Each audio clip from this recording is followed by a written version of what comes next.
여러분 안녕하십니까? 임상시험 실무 강의, 임상시험 관련 보고, 모니터링, 점검에 대해 강의를 시작하겠습니다. 학습 목표는 다음과 같습니다. 임상시험 관련 보고 항목과 절차를 설명할 수 있어야 하고, 의뢰자와 시험자의 안전성 보고 의무를 설명할 수 있어야 하고, 모니터링의 목적, 중요성을 이해하고 설명할 수 있어야 합니다.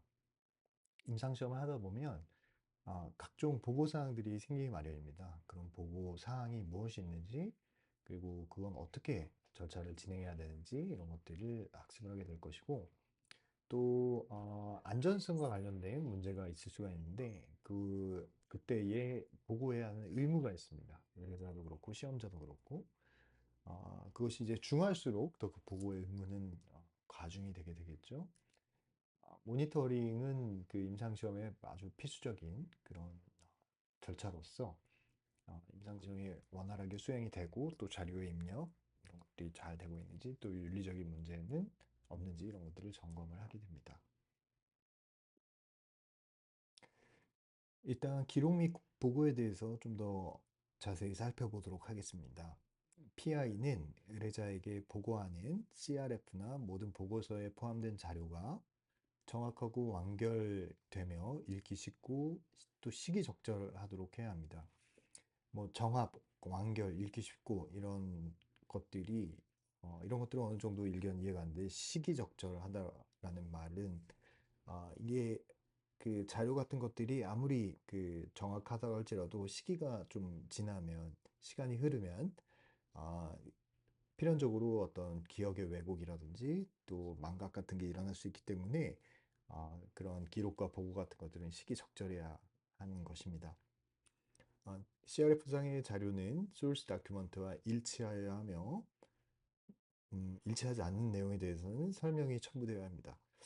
뭐 대부분의 경우 오류에 의해서 일치하지 않는 경우가 있는데 일부는 소스 다큐먼트에 오기가 했을 경우도 있고 또 다양한 이유로 그 소스 다큐먼트와 실제 CRF가 다른 경우가 있을 수 있습니다. 근데 그런 것들에 대해서는 항상 합당한 설명이 첨부가 되어야 하는 것입니다.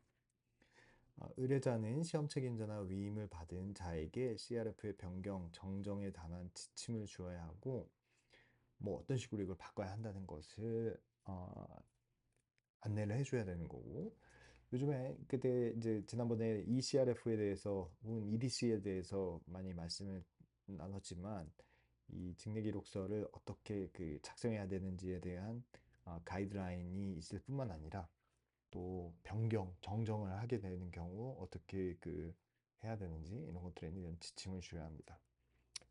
이게 만약에 종이로 한다 그러면 이제 정정할 때는 뭐 두 줄 긋고 날짜 쓰고 서명하고 그다음에 변경한 내용을 위에 이렇게 기재를 한다든지 하는 방법이 있고 상대적으로 그 EDC에 들어가는 것들은 사실 그런 모든 변경 사항에 대해서 전자적으로 트래킹이 되기 때문에 따로 그런 뭐 날짜 적고 서명하고 이런 절차에 대해서는 생략할 수가 있을 것입니다. 어쨌든 그 키보드를 치고 뭔가 서밋 버튼을 누르는 그 시점에 변경한 그 사항이라든지 변경 내용 전후라든지 그 변경에 대한 시기를 특정할 수 있기 때문입니다. 그래서 그런 지침을 주는 것은 좀 더 페이퍼 관련된 거에서 강화된 거라고 볼 수 있겠고 어, 이제 전자적으로 하는 경우에는 그 시스템 자체로 그런 것들이 구비가 돼 있는 경우가 많아서 상대적으로는 좀 수월하게 할 수 있다라는 말씀을 드립니다. 어, 모니터 의원 등 의뢰자의 위임을 받은 자가 직내 기록서 변경 또는 정정을 할 상황이 있습니다. 명백한 오기가 있거나 명백한 오류를 발견했을 때는 어, 그 직내 기록서 변경을 할 수가 있고 마찬가지로 이제 전자적인 방식으로 자기가 로그인해서 정정을 하기 때문에 어, 변경에 대한 그 이력은 쉽게 확인할 수가 있게 됩니다. 수정사항의 기록 방법 및 사후에 시험 책임자의 확인받는 절차 등에 대한 지침을 마련해야 될 것입니다. 문서화 또는 전자화된 직내 기록서의 내용 변경하는 때에는 뭐 원래 내용 알아둘 수 있어야 하고 수정 이유를 적고 서명을 해야 합니다. 뭐 여기서 그 서명하는 것은 전자적인 서명이 될 수도 있고 실제 그 종이로 된 경우에는 문서상의 특정 방식을 통해서 서명을 하고 그 기재를 하도록 그렇게 하는 것입니다. 네, PI는 변경이나 정정 사항 등에 대한 기록을 보관해야 할 의무도 있고, 기본 문서와 기준 및 법령에 따라 작성된 임상시험 관련 문서를 법령에 따라 보관을 해야 됩니다. 아, 다만 이제 CSR 결과보고서 작성 완료 이후에는 이걸 아카이빙 센터 같은 곳에 보관할 수가 있고, 이 보관 책임자에게 그것을 인계해야 할 의무가 있습니다. 그래서 기관마다 이런 것들을 보관하는 별도의 장소가 있고요. 임상시험 필연적으로 여러 그 특정 부피의 그 자료들이 생성이 되기 때문에 이 보관소를 적절히 구비하는 것도 임상시험을 활발히 하는 기관에서는 반드시 구비해야 하는 그런 시설이라고 할 수가 있겠습니다. 모니터링 요원, 점검자, 또 시각처장의 임상시험 관련 문서 열람 요청이 있을 때는 시험자와 실시기관의 장은 적극 협조해야 할 그런 의무가 있습니다. 뭐 그 자료를 찾기가 힘듭니다. 뭐 시간이 안 됩니다. 공간이 없습니다. 이런 핑계를 대기보다는 적극적으로 그 공간을 제공하고 또 열람할 수 있는 환경을 조성을 해 주어야 하는 것입니다. 뭐 회의실 어레인지라든지 또 쾌적한 환경을 유지한다든지 하는 식으로 이것을 협조를 해야 하는 상황인 것이죠. 이 임상시험의 최대 목적은 안전하게 그리고 윤리적으로 진행되는 것이라고 할 수가 있겠습니다. 따라서 안전성과 관련해서 만약에 문제가 생겼다 그러면 적절한 시점에 보고를 역시 해야 하고 물론 효능 이 특정 뭐 치료법이라든지 의약품의 효능이 너무 좋다. 뭐 안전성과 또 다른 그 대비되는 한 쪽이 효능이지 않습니까? 효능과 관련해서 너무 좋다 이러면 그것은 뭐 기사라든지 뭐 학계에 보고를 빨리 하고 싶은 그런 마음은 생기겠습니다만 의무사항은 아니거든요. 효능이 너무 좋을 경우에는.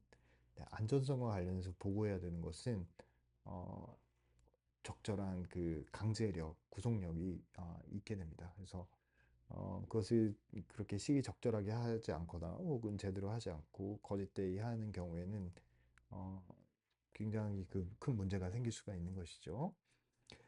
보다 자세히 살펴보면 시험 책임자는 모든 중대한 이상 반응에 대해서 계획서에서 정한 기간 내에 또 별도 이제 서식에 따른 신속 보고서로 의뢰자에게 보고해야 할 필요가 있습니다. 모든 중대한 이상 반응. 그렇지만 이제 미리 계획서나 자료집에서 즉시 보고하지 않아도 된다고 정한 것은 예외로 할 수가 있겠습니다. 이를테면 뭐 건강한 사람에서 저혈당이 발생했다. 이런 경우에는 조금 어, 혈당 강화제를 투여하고 저혈당이 발생했다. 이런 것과 대비돼서 수집돼야 될 필요가 있게 되는 것이죠. 그래서 어, 미리 어떤 약물에 대해서 잘 알려진 부작용이고 또 그것을 대처할 수 있는 방법들이 계획서에 잘 서술이 되어 있는 경우에는 이런 모든 중대한 이상 반응에 대해서 즉 보고해야 하는 것이 원칙이나 예외사항 같은 것들을 미리 설정을 해놓은 경우에는 다소간의 그 시간을 벌 수 있다라는 것입니다. 어떠한 경우에도 대상자의 신상 비밀 보호를 위해서 이렇게 신상 정보 등을 어, 쓰면 안 되고 대상자 식별 코드를 사용해서 비식별화해야 되는 것이고 이상 만약에 보고에 대한 지침이 있는 경우에는 당연히 이 지침을 적극적으로 따라야 하는 것입니다. PI는 계획서에서 안전성 평가와 관련하여 별도로 정한 이상 반응이나 실험실 결과의 이상 등을 어, 계획서에 정한 기간 내에 보고 방법에 따라 의뢰자에게 보고하게 하면 됩니다. 뭐 이거는 그 정하기 나름입니다만 뭐 수일, 수주, 수개월 그 어쨌든 정한 기간 내에만 하면 되는 것입니다. 자, 사망에 대한 것은 좀 더 중요한 상황이라고 할 수 있고 사망 사례 보고하는 경우 시험 책임자는 의뢰자와 임상시험위원회에 부검소견서, 사망진단서 등의 추가적인 정보를 제출해야 할 강제적인 그 의무가 있습니다. 그래서 뭐 강제적이라고 표현하지만 만약에 안 하면 어떻게 되느냐? 이게 뭐 한두 번은 뭐 실수라고 이제 둘러대야 하겠지만 어쨌든 강도 높게 그 IRB의 그 지적을 받을 것이고요. 재발 방지에 대한 것들을 소명을 적절히 해야 될 것이고 무엇보다 그런 것들이 반복되어서는 절대로 안 되겠죠. 또한 어, 이 사망 사례 같은 것들이 뭐 말기 암 환자 대상 임상 시험에서 발생했다 이런 것들은 뭐 충분히 우리가 예상할 수 있는 것인데 건강한 성인에서 사망 사례가 보고된다 이런 거는 어마어마하게 중요한 상황이고 실제로 그 빈도도 굉장히 낮고 만약에 그런 일이 생기게 된다면 굉장히 큰 뉴스거리가 되겠죠. 근데 뭐 항암 치료하고 온몸에 전이가 돼 있는 암 환자들에게 사망 사례 이런 것들은 뭐 심심치 않게 발생을 하곤 합니다. 그래서 그 대상자의 성격에 따라서도 이 사망 사례에 대해서 보고하는 것들에 약간의 경중이 있을 수 있다라는 말씀을 드립니다. 자, 이상 약물 반응에 대한 보고입니다. 의뢰자의 의무인 것이고, 자, 중대하고 예상하지 못한 모든 이상 약물 반응을 다음 구분에 따른 기한 내에 보고를 해야 됩니다. 그래서 사망 초래하거나 생명 위협하는 아주 중요한 상황의 경우에는 이 사실을 알게 된 날로부터 7일 이내에 어, 이 식약처장에게 보고를 해야 하는 것이고, 어, 또 심사위원회 IRB에 보고를 해야 하는 것입니다. 근데 실제로 7까지 가는 경우도 드물고요. 대개 이제 당일 내지는 뭐 다음 날 내에 보고가 되는 경우가 일반적입니다. 그러니까 인지한 즉시 보고를 한다라고 준비를 해서 보고를 한다라고 보면 되겠고요. 이상 약물 반응에 대한 상세한 정보를 최초 보고일로부터 8일 이내에 또 한 번 더 추가 보고를 해야 하는 어, 그런 사항이 있습니다. 그 밖에 중대하고 예상하지 못한 이상 약물 반응의 경우에는 의뢰자가 해당 사실을 보고받거나 알게 된 날로부터 15일 이내에 다음 같은 사람들에게 보고를 하면 됩니다. 그래서 그 CRO를 많이 사용을 하거든요. 임상 CRO에서. 그 CRO에서 이런 경험들이 아주 풍부하기 때문에 대부분 이제 의뢰자의 역할을 대리해서 CRO에서 이런 역할들을 많이 수행을 하게 됩니다.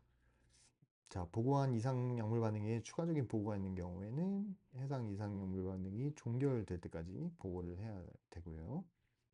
그러니까 뭐 이 어, 업앤다운이 있을 수 있잖아요. 그래서 어, 뭐 계속 좋아지는 경우 그런 경우에는 어떻게 보면 좋은 상황이라고 할 수 있겠고 계속 안 좋아지는 상황이 있다면 어쨌든 계속 그 보고를 해야 하고 계속 좋아져서 어쨌든 이상약물 반응이 종료가 됐다 이러면 이제 더 이상의 그런 그 보고 의무는 사라지게 되는 것입니다. 자, 식약처장에게 이상약물 반응 보고하는 경우에는 이상약물 반응 보고서라고 하는 것이 있고 여기에 이제 애초에 시험 책임자가 보고한 신속 보고서를 첨부하여서 제출을 하게 되는 것입니다. 자, 그래서 식약처의 그 의약품 안전성 정보 신속 보고 체계가 마련되어 있고 대부분 이런 것들이 전자화되어 있는 상황입니다. 그래서 어, 임상시험 의뢰자가 있고 스폰서가 있고 여기 시험 책임자가 있고요.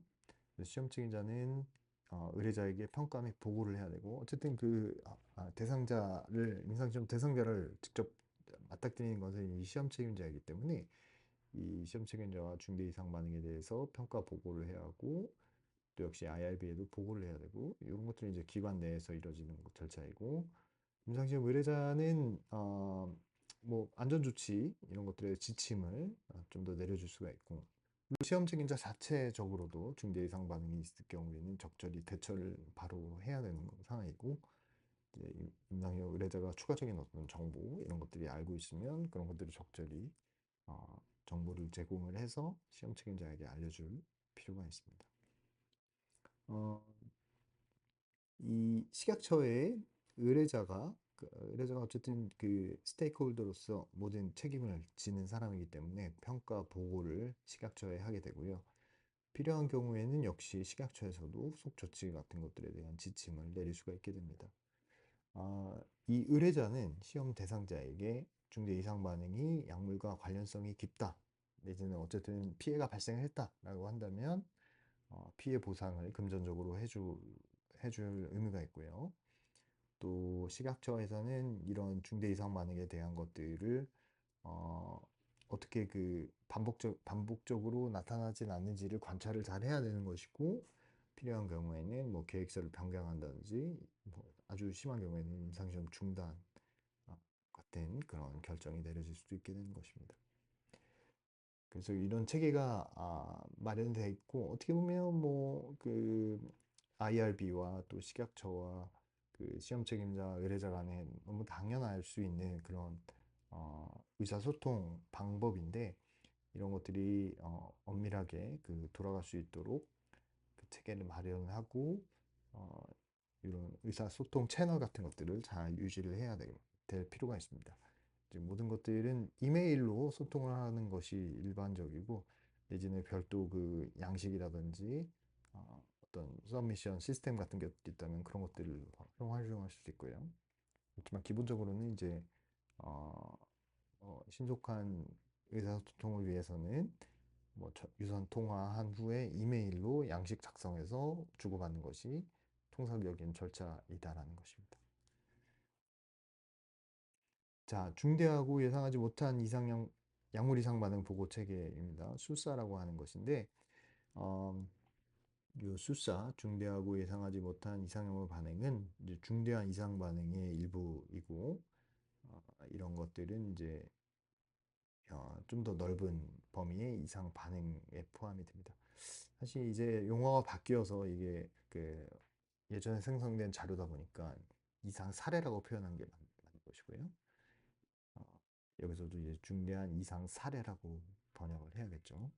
근데 수사는 말 그대로 이거는 약물과 관련성이 있는 약물 이상 반응이기 때문에 이거는 이제 어, 반응이라는 말이 맞는 것이고, 리액션에 해당하는 R자가 쓰이기 때문에 반응으로 번역하는 것이 맞고, 이 E로 끝나는 것은 이벤트, 이상 사례라고 표현을 해야 되는 것입니다. 그래서 이것도 Serious Adverse Event라고 그렇게 풀네임이 나오고, 한글로 표현하자면 중대한 이상 사례라고 번역을 해야 합니다.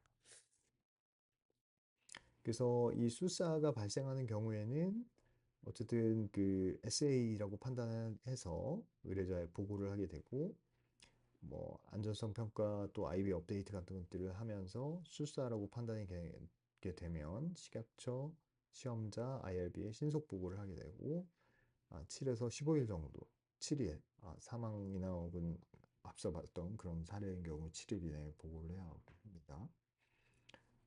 식약처는 이 보고를 받고 검토하고 필요시 안전 조치를 취해야 하고, 임상시험 중단이라든지 각종 동의서 변경 등을 이제 제한을 할 수가 있게 되는 거고, 대체로 술사가 발생을 하면 식약처에서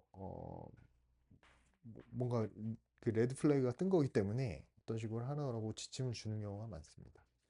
그래서 이런 것들이 뜨게 되면 굉장히 얼러트하게 이렇게 스폰서하고 식약처하고 이렇게 의사소통을 하게 됩니다. 자, 그 의뢰자는 또 IRB의 신속 보고를 하도록 시험자에게 요청을 하게 되고, IRB에서도 술사의 검토 및 필요시 조치 같은 것들을 내릴 수가 있게 됩니다. 그러면 뭐 일반적인 이상 사례는 어떻게 그 수집을 하는가? 뭐 차곡차곡 그냥 쌓아두는 거죠. 술사나 SA가 아닌 경우에. 그런 경우에는 어, 기록하고 수집하고 이제 그 결과 보고서 같은 것에 그런 것들을 쭉 나열을 하게 됩니다. 역시 지속적인 평가를 해야 되고, 보고서에 반영을 해야 하고, 이런 것들이 이제 결과 보고서를 통해서 식약처에서 수집을 하게 되면 어, 뭐 자체 DB를 통해서든지 아니면 임상시험 리뷰 등을 통해서 지식화해서 갖고 있게 되는 것이죠. 뭐 품목허가시 결과 보고서 검토하면서 이제 A나 SA 같은 것들은 판단하게 될 것이고, 이런 것들이 NDA 허가 승인을 위해서 내는 자료에 잘 반영이 됐는지, 그러니까 허가 승인 시에 레이블 약물 그 패키지 인서트가 있을 텐데 그런 것들에 잘 반영이 돼 있는지 검토를 한 번 더 식약처에 하게 되는 것이죠. 자, 수사 평가 및 조치에 대한 것입니다. 그래서 접수는 임상정치과에서 보고 기한 잘 지켰는지, 보고서가 잘 작성됐는지 이런 것들을 검토하고, 검토 단계에서는 실제로 이게 그 의학적으로 어떤 의미를 갖는가는 심사부에서 인과관계든 안전성에 대한 검토를 하게 되고, 후속 조치는 다시 임상정치과에서 나가게 됩니다. 그래서 그 사망철에 수사가 발생하면 의뢰자 모니터링 계획과 보고서 제출 요청이 공문으로 나가게 되고, 모니터링 플랜하고 모니터링 비전 리포트 같은 것들을 검토를 해서 모니터링이 잘 되고 있었는지 이런 것들을 검토를 하게 되고, 필요시 이제 실태 조사가 나오게 되면서 이제 난리가 나게 되는 거죠. 중대한 미준수 발견이 있진 않는지 이런 것들을 면밀하게 이제 그 탐색을 당하게 됩니다.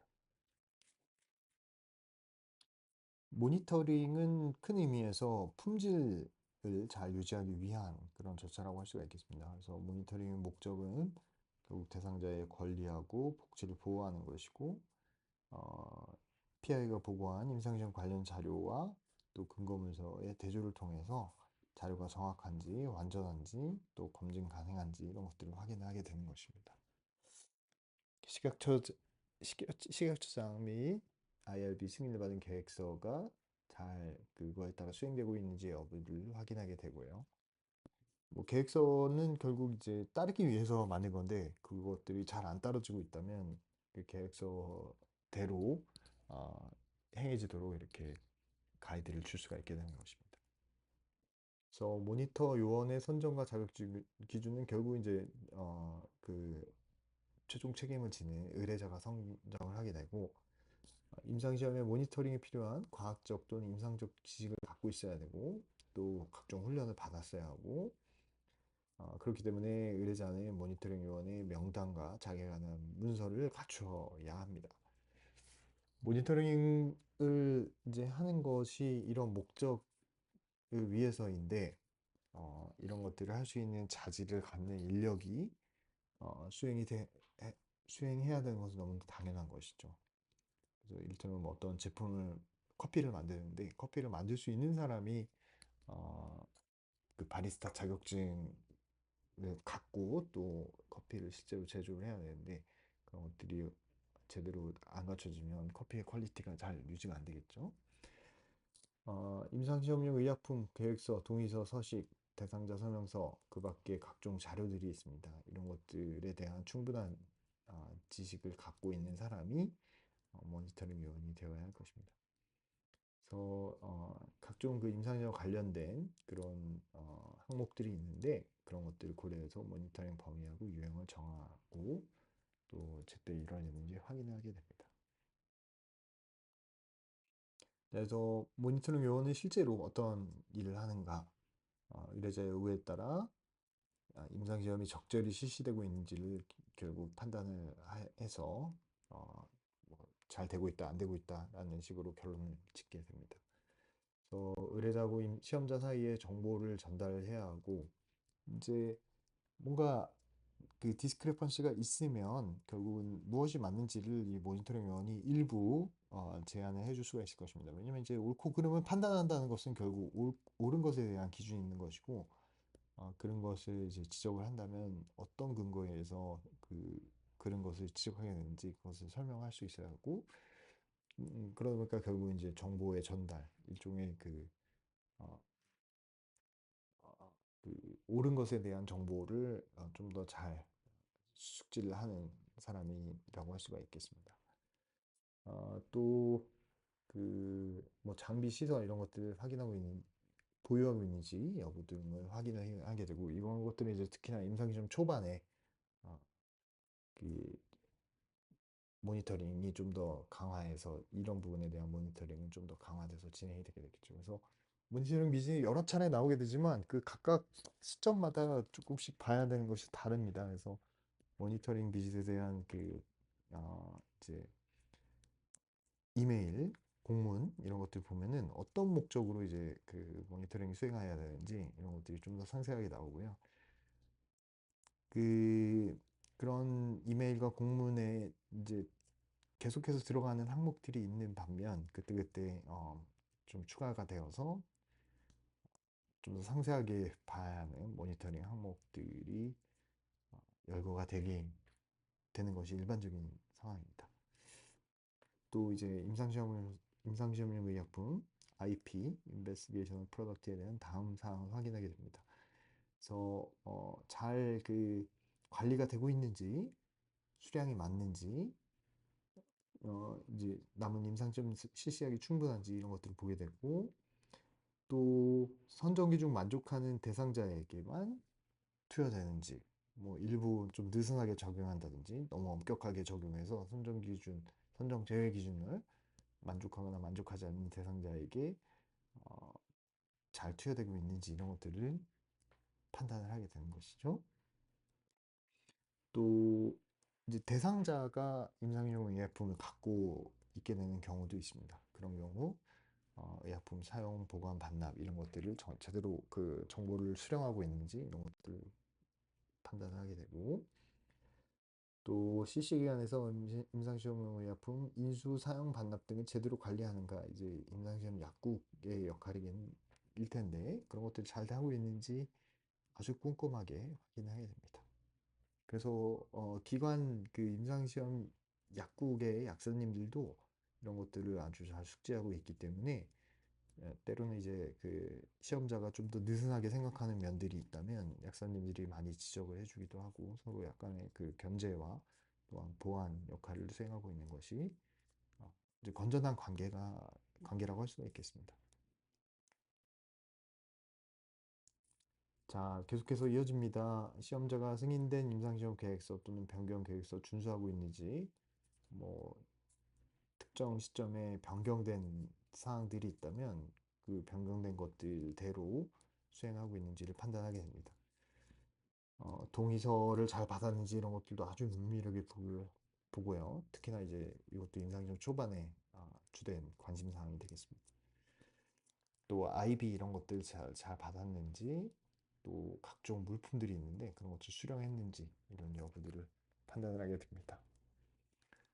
임상시험 제반사항 충분히 숙지하고 있는지 이런 것들을 때로는 이제 인터뷰를 하면서 그 뭐 인터뷰라고 하지만 실제로는 대화 형태가 되겠고 뭐 취조를 당하거나 이런 건 아닙니다만 어쨌든 충분히 숙지하고 있는지 이런 것들을 판단을 하게 되고, 특정한 임상시험 관련 기능을 권한 없는 자에게 위임 위탁하여 수행하는지 여부 등을 판단하게 됩니다. 그래서 연구진으로 구성된 사람, 윤리교육을 받은 사람, 또 임상시험 관련 종사자 교육을 받은 사람 위주로 어, 이것들이 행해져야 되는 것이죠. 또 대상자 등록률 보고, 또 근거문서 등의 그 적절성, 또 최신 정보 반영하고 있는지 이런 것들을 면밀하게 판단을 하게 되는 것이죠. 자, 계속해서 이어집니다. 갈수록 글씨가 작아지고 항목이 많아지는데 어쨌든 그 거의 모든 임상시험 진행과 관련된 사항을 본다라고 보면 되겠습니다. 어, 각종 그 보고서, 통보서, 신청서 이런 것들이 어, 그 임상시험 관련자, 서브아이들라든지 CRC 등에게 잘 제공이 되고 있는지 여부, 가독성 여부, 또 문서가 적시에 작성되고 있는지 여부, 날짜 기재가 잘 되었는지 여부 이런 것들을 확인해야 되고, 이상 반응이라든지 각종 병용량 또 수집해야 되는 정보 이런 것들이 증례 기록서에 잘 기록되고 있는지 등을 어, 모니터링 하게 됩니다. 증례 기록서 오류, 누락 이런 것들 주된 모니터링 사항이 되겠고, 또 서명 수정일자 이런 것들 잘 적혀 있는지 보게 됩니다.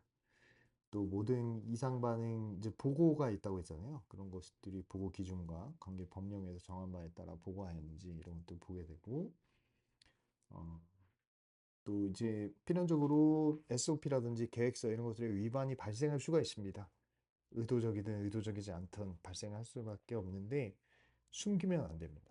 그 어떤 식으로든 어, 드러내야 하고 또 적절히 기록을 해야 되고 또 그것이 중요한 경우에는 IRB에 적시에 보고를 해야 되는 그런 의무를 갖습니다. 그래서 누구나 실수는 할 수 있고 잘못은 발생하기 마련입니다. 근데 그거를 이제 은폐하면 안 된다. 적절한 시점에 그것을 어, 공개를 해야 하는 그런 의무가 있고 뭐 감출 수 있을 거라고 생각하지만 실제로 다 드러나게 됩니다. 워낙 보는 눈이 많기 때문입니다. 그래서 어, 이런 것들이 이제 프로토콜 디비에이션이라고도 하고 또 위반 이렇게 표현하기도 하는데 그런 것들을 잘 관리를 해야 되고 또 그에 대한 어떤 중대성 이런 것도 평가를 해야 되는 것입니다. 자, 그래서 모니터링 보고 절차인데요. 실시간 방문하거나 전화, 팩스, 전자우편 등을 통해서 어, 임상심 관련자가 접촉한 때에는 그 내용을 문서로 의뢰자에게 보고를 하게 됩니다. 그래서 MVR이라고 아까 했죠. 모니터링 비짓 리포트 거기에는 다음과 같은 사항을 기록해야 됩니다. 날짜, 장소, 이름, 또 확인한 사항 요약, 또 이제 의미 있는 발견 또는 사건이 있을 테니 그런 것들 잘 기재를 해야 되고 또 문제점 해야 되고 그것을 다 조합해서 결론을 내야 합니다. 또 필요한 경우에는 조치가 필요한 경우에는 그런 것들을 보고를 해야 되고 스폰서 의뢰자는 모니터링 보고서를 검토하고 또 그것에 어떤 제안한 사항들이 있다면 앞으로 어떻게 했으면 좋겠다 또 직접 제안할 수도 있고 또 저희가 직접 관찰한 바를 보고서 형태로 또 꾸밀 수가 있게 되는 거죠. 그래서 이런 그 모니터링 수행한 후에 그것을 이제 의뢰자는 잘 숙지를 하고 뭐 잘 됐으면은 당연히 지적사항이 많지 않겠지만 지적하는 사항들이 많이 나왔다면 시험자한테 어떤 식으로 했으면 좋겠다라고 의견을 또 낼 수가 있게 되는 것이죠. 네, 다음은 점검입니다. 오디팅이라고 하는 행위이고 이것은 품질 보증에 대한 것입니다. Quality Assurance에 대한 것이고 이 점검은 임상시험이 계획서 SOP, 의뢰자 SOP, 실시간 SOP, 또 관계 법령에 따라 이루어지는지를 제3자가 평가를 하게 되는 것이고 어, 이 점검은 일상적인 모니터링이나 품질 관리와는 또 별도로 실시하게 되는 것입니다. 품질 관리, 퀄리티 컨트롤과 이제 여기서 말하는 품질 보증은 QA이고 좀 더 상위의 개념이 QA라고 할 수가 있겠습니다.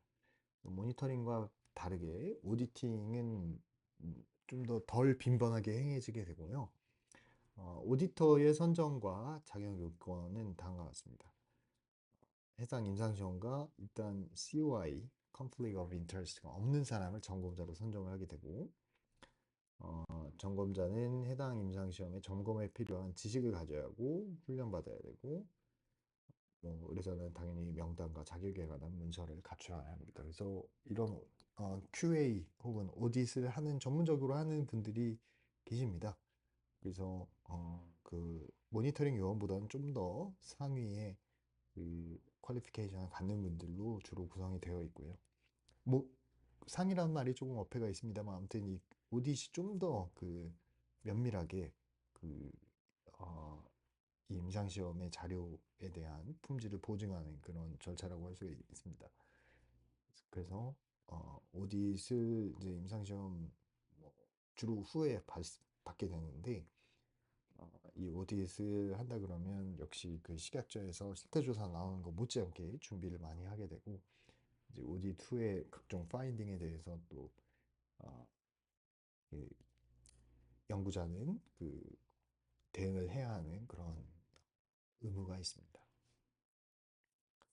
점검 절차는 다음과 같습니다. 대상, 점검 방법, 점검 빈도, 점검 보고서 서식 이런 것들에 대한 점검 지침을 마련을 해야 하고 또 다양한 상황을 고려해서 이미 확인된 문제점 같은 것들이 있다면 그런 것들 고려해서 점검 계획과 절차를 마련해야 되고 점검 결과를 기록하여 보관해야 하고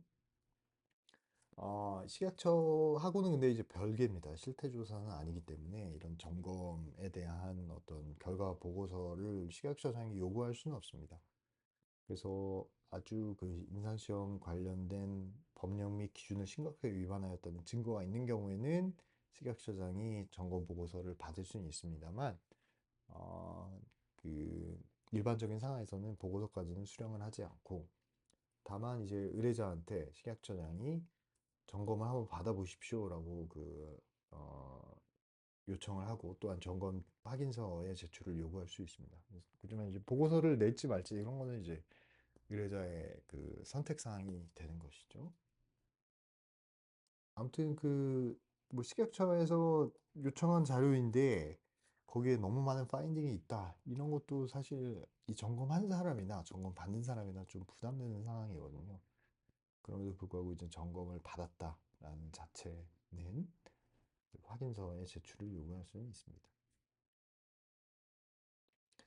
자, 대상자에 대한 보상입니다. 그래서 그 술사 같은 것들이 발생하게 되면은 그 어느 정도 손상이 그 신체에 손상이 있다라고 보는 것이고, 혹은 이제 시간적인 어떤 손해가 발생했다라고 여길 수도 있는 것이고, 따라서 그 실제 실비 상태의 보상이 이뤄지거나 혹은 위자료격의 그런 보상이 행해질 수가 있고, 주로 이제 그 가입한 보험 회사에서 이런 것들을 지출을 하게 되고요. 대상자에 대한 보상은 동의를 얻는 과정에서 또 이미 그 제공되는 정보 이런 것들 중에서 어, 손상이 발생하였을 경우에는 적절히 그런 것들이 이루어져야 하고, 뭐 이 그 제공된 정보 외에 각종 그 손해가 발생했을 때는 좀 더 감안해서 그 보상의 액수라든지 이런 것들이 정해질 수 있을 것입니다. 어쨌든 적절히 이루어져야 되고, 이런 것들이 만약에 잘 지급이 안 될 경우에는 분쟁의 소지가 될 수가 있고, 내지는 그 언론의 주목을 받을 수 있게 되는 것입니다. 자, 기록 보관에 대한 내용입니다. 관계 법령에 따라서 기본 문서, 그 밖의 자료를 보관해야 되고, 의뢰자가 필요하다고 판단하는 경우에는 보관 기간을 연장을 해야 합니다.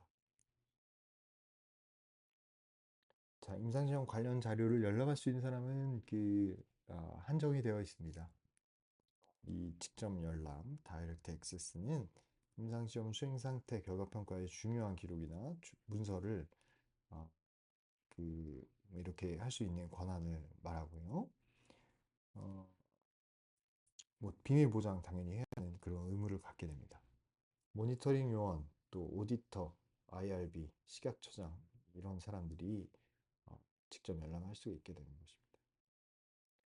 그렇지만 목적은 결국 임상시험 자료의 품질을 검증하기 위함이고, 신상 정보, 개인 정보 이런 것들을 철저하게 비밀이 보장돼야 하고, 뭐 이런 주체들이 사실 그런 개인 정보와 그 신상 정보를 마구 남용할 것이라는 그 생각은 하기 힘들죠. 근데 어, 뭐 실수로라든 뭐 서류를 흘린다든지 뭐 이런 것들 USB에 저장했다가 USB를 분실한다든지 하는 식의 그 비의도적으로 이런 그 비밀이 누설이 될 수가 있는데, 그런 것들을 조심하라는 의미에서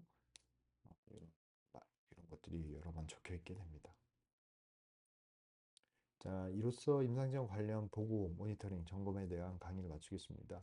아, 이 임상시험과 관련해서, 특히 안전성과 관련해서 어떻게 그 식약처 내지는 IRB하고 소통을 해야 되는지 그런 체계를 배웠고, 또 모니터링을 왜 하는지, 모니터링 하는 목적과 또 모니터링 항목은 무엇인지 이런 것들을 배웠고, 또 오디과 관련해서 그 별도의 제3자가 점검을 통해서 좀 더 면밀하게 품질 보증을 수행한다라는 그런 내용으로 강의를 하였습니다. 경청해 주셔서 감사합니다.